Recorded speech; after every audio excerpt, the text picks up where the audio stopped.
Assalomu alaykum. 22-noyabr sanasida tug'ilgan beqiyos, sofdil insonim, qadrdonim, tavallud ayyomingiz muborak bo'lsin. Ilohim umringiz uzoq, hayotingiz go'zal va shirin lahzalarga to'la bo'lsin.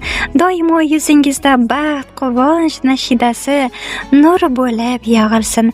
Yana bir quvonchli kun, yana bir go'zal yoshingiz muborak bo'lsin.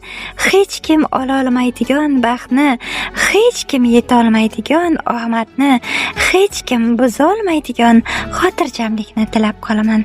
Shirin hayotingiz ma'noga to'lsin. Istagan niyatingiz ijobat bo'lsin. Chehrangiz so'nmasin, hamisha kulsin. Tug'ilgan kuningiz muborak bo'lsin.